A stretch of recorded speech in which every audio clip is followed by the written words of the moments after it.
Gandang hapon. Ito na po ang resulta sa ating STL Pangasinan para sa araw na to, Monday, May 4, 2026 para sa ating second draw result.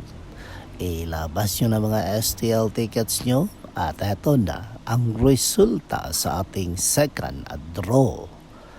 At para naman po sa ating STL Pangasinan, second draw result, ang resulta ngayong hapon ay ang numerong ito.